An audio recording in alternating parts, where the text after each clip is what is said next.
High বন্ধুরা, আমি সর্ষে বাটা দিয়ে চিংড়ি মাছের একটা রেসিপি তোমাদের সঙ্গে শেয়ার করছি। প্রথমে চিংড়ি মাছটা হলুদ আর নুন দিয়ে মাখিয়ে রেখে কড়াতে ভাজবো। ভাজতে ভাজতে আমি ওখানে টমেটো কুচি অ্যাড করলাম। টমেটো কুচিটাও সেই মাছের মধ্যে এটা করতে হবে।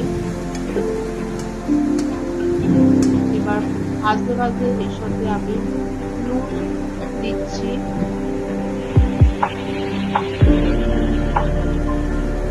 হলুদ গুঁড়ো দিচ্ছি,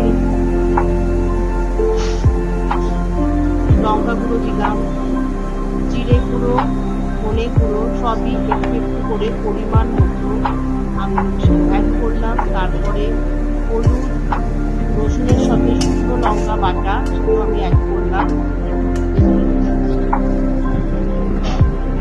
আদা বাটা অ্যাড করলাম। করে নিয়ে 3-4 মিনিট আস্তে আস্তে আমি নাড়বো। সবটাই কিন্তু সেই মাছে আমি করছি। করতে করতে এর মধ্যে আগে থেকে যে সর্ষে বাটা ছিল সেই সর্ষে বাটাটা এবার আমি আস্তে আস্তে এখানে ছাঁকনি দিয়ে ছেঁকে আমি এর মধ্যে দেবো।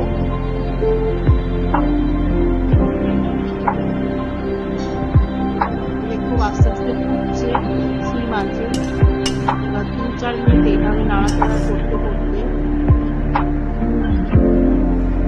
সর্ষে বাটা যে ছিল সেখানে একটুখানি জল অ্যাড করলাম, হালকা জল এখানে মেশালাম। আবারও এটা ফুটবে আস্তে আস্তে। 3-4 মিনিট এইভাবেই আবার ফুটবে। ফোটার পরে আমি এখানে পরিমাণ মতো একটুখানি করলাম, একটু নুন লাগে নুন দিলাম, আর এখানে হচ্ছে শাহি গরম মশলা আর হচ্ছে